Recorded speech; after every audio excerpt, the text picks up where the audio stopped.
appreciate y'all joining in. I just want to discuss something that I think is very timely, and we just gonna go right on into it. What's happening now? New Horizon. We're gonna go right on into it, and whoever catches it later can catch it.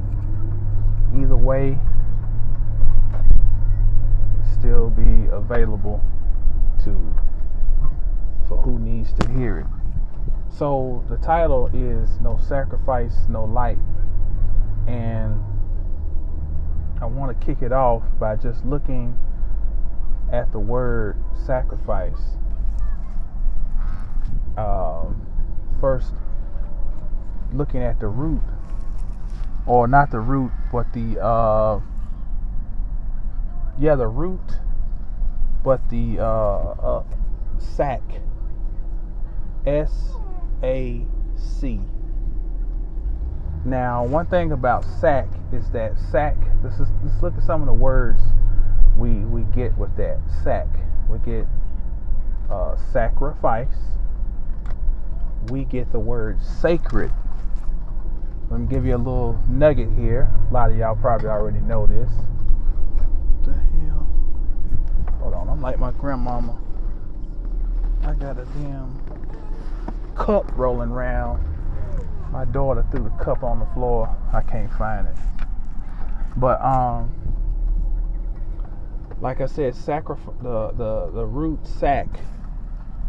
We get the word sacrifice. We get sacred, but it is also synonymous with the root sec, as in secret. So the words secret and sacred are the same thing. So when we talk about sacrifice, okay, baby. When we talk about the word sacrifice, we're talking about a process. Chicken nuggets. No chicken nuggets. You were looking at the process of going into some hidden, tucked away, unseen. Man, I ain't gonna never get out of here. Some tucked away, hidden area where we're going to activate some type of power. Now, from that standpoint, that sounds like the true meaning of the word occult. O-C-C-U-L-T. That which is secret and sacred. That's the true, or one of the true meanings of the word occult. So one of the most occultic things you can do is to practice sacrifice. Sacrifice. And see, a lot of emphasis a lot of times is placed on sacrificing something outside of oneself. But what if the ultimate form of sacrifice is what you perceive to be yourself? But I don't want to get ahead of myself. So, sacrifice. The Christian. This is their day of worship, the Christian in the church. And the key character in the religion goes by the moniker of Jesus. Now, there is no value in the character of Jesus without the motif of sacrifice.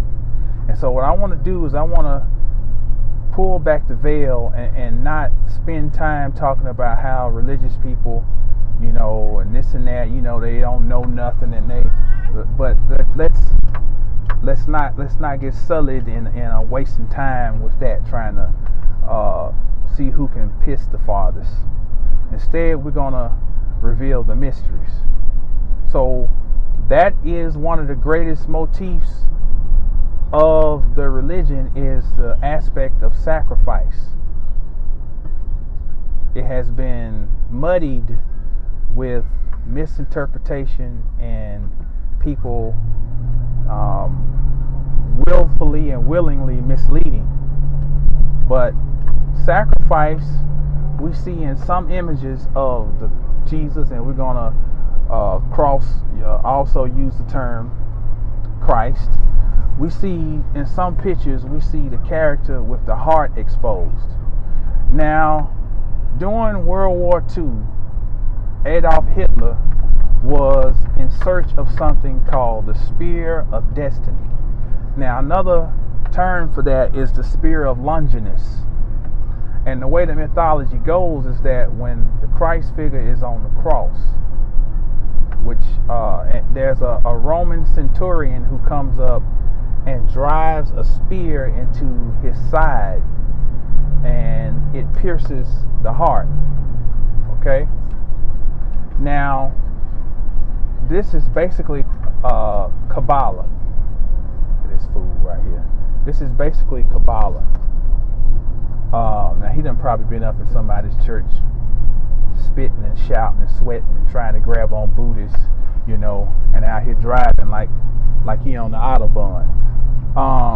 But anyway, the Spear of Longinus that goes into the heart is synonymous with what's called Tifereth on the Kabbalah, on the Tree of Life.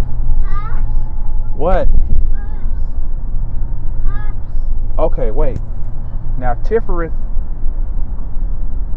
peace, Sister Zeta. Tifereth is the sixth spear, or not spear, but Sephiroth or Sephira on the Tree of Life. Now, Tifereth, what is interesting about Tifereth, or unique, is that all of the points converge at Tifereth. Okay, so Tifereth, in some regards, could be considered the heart. All right.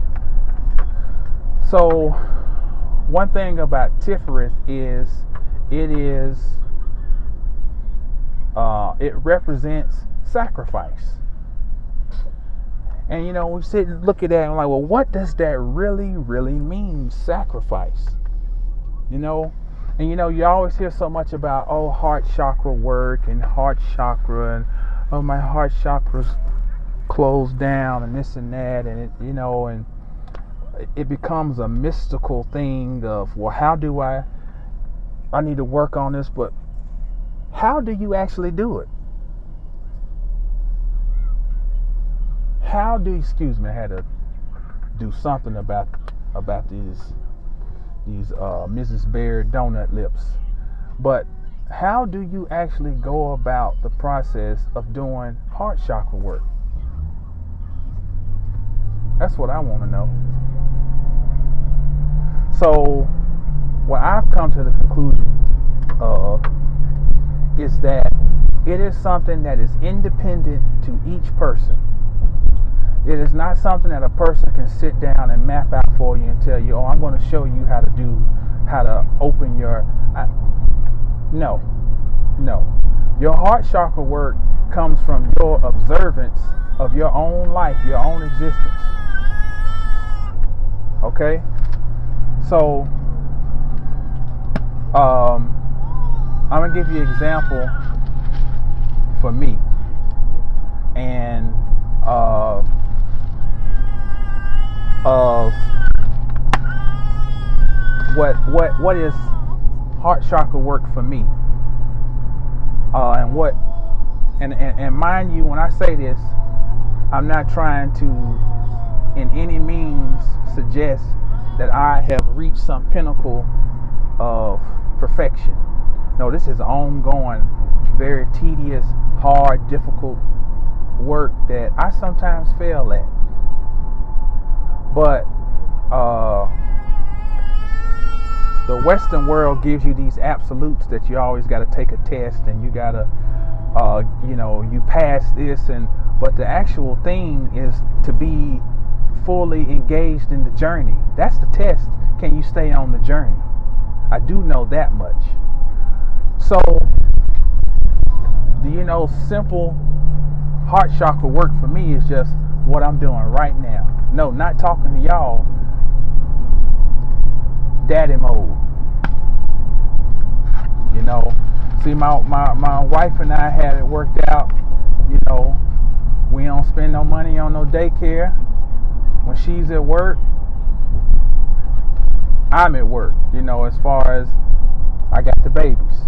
When she's off, you know, then I can get more of my stuff done. I'm thankful that I got a work situation where I can do this type of stuff.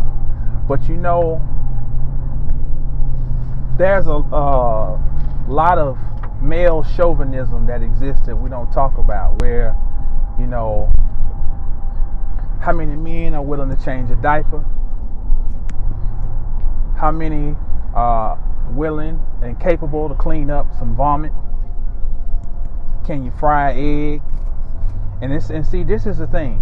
You don't have to become a woman or be gay to work on your heart chakra as a man. And you don't have to be a father like me to do no heart chakra work. I'm talking about my experience.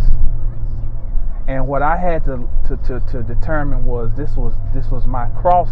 One of my crosses to bear is through parenthood. That's why I'm not buying when people talk about, you know, it's not about the babies and this. You know, you got to qualify what perspective people are coming from when they talk. Okay, because people are talking from their perspective, and even that includes me. That's why it's important to do your own studying and go through your own pursuit, because everybody's merely speaking from their perspective. We're talking about angles. An angle of light, not the all-encompassing light, just an angle. Well, my angle is that for me, it really grounds me to do the tedious task of related to fatherhood. And it is as mundane as it gets, but I tell you what, it's as deep as it gets too. It is all of the above, you know. And I've looked at some people in my family. I looked at how two of my uncles, how their lives were based on sacrifice, you know. And you sit back and, you know, you talk about what you would do, and I would have done all that. I would have, you know. But you sit and live long enough and then go and revisit their lives. And my cousin was talking to me about our uncle the other day, and he was like, you know, man, he never complained. Even up to the day he died, he never complained. And you know, I am one, you're going to know when I'm not happy with something, because I'm going to get the hell out the way. Damn, sitting there digging in your damn nose. I am a person who's going to let you know, I don't like something. And, you know, my Uncle John and my Aunt Barbara were both in the hospital at the same time when he died. And he told my sister, walk me down, let me see Barbara. And he said, I just want to make sure she's okay. And they had come in and they had put makeup on her, because my aunt has dementia. And they had put makeup on her, and he stood there and he said, isn't she just beautiful? And he walked back into his room and died. Now, we can pontificate. That's one of my favorite words here lately. And we can go on and philosophize about this and that and that and this, but that was not just an instance, that was a life of sacrifice. And sometimes we get so deep and we know so much that the simplest things bypass us. We think we're so much more advanced than our parents and our grandparents because we know what a Kabbalah is, and we know what Simsum is, and we know what this is and that, you know. But I'll tell you one thing that I've learned in 41 years, I'm learning, is that,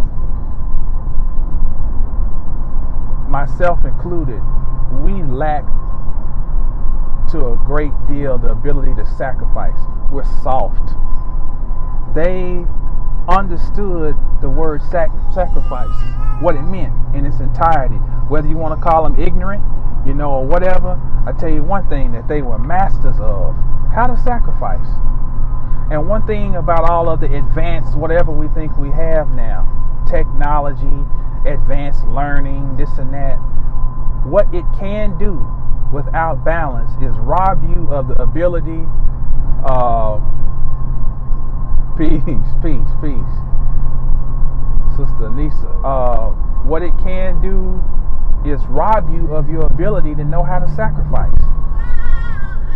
Just a reminder that I've said it before, that the Kabbalah, the center sphere, is called reason. And reason is also referred to as will. And part of strengthening your will is sacrifice. What are you willing to sacrifice? What are you willing to give up? How much pain are you willing to endure to get where you want to get now? Now, what we're talking about is on every level. On a spiritual level, I might have to give up what seems to line up just right in the physical world, because my soul just ain't satisfied. But then again, in the mere mundane world, a lot of people cannot attain or get anywhere because they simply do not have the moxie to sacrifice. They can't take the first instance of some pain that comes in. They are running for the hills. Can't do it. Can't endure. Cannot endure. And it's something for us to really go back and revisit. Here, baby. Especially with the information that we're privy to now. And this is where the balancing act comes in, or one of them. One aspect of it is we have all this great information that we're privy to now. Don't throw the baby out with the bathwater. Don't toss away all of the foundation that those who came before us laid. I think about my uncle. My father's, there was three of them. It was my uncle, my daddy, and my aunt. And my daddy was the youngest, and their father, my grandfather, died when my daddy was 6 months old. So my Uncle John was the oldest. He was 4 years older than my daddy. My Uncle John started working at the age of 9. 9 years old, was bagging groceries. And at that age, he had already taken on the responsibility that he had to be the man of the house. Now, what a load to put on the shoulders of a 9-year-old boy. And it's not that my grandmother put that on him. I should say, what a load to accept as a child. I got to be the man of the house. You're talking about a man whose whole life, and he was not a flawless man, just like none of us is flawless, but taking the sum total of his existence, it was sacrifice.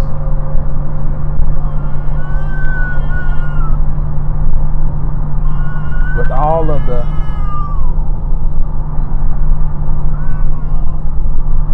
the vast knowledge we have,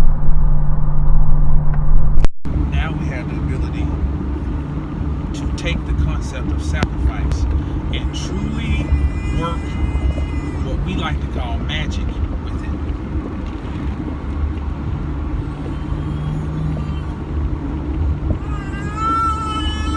Okay. Oh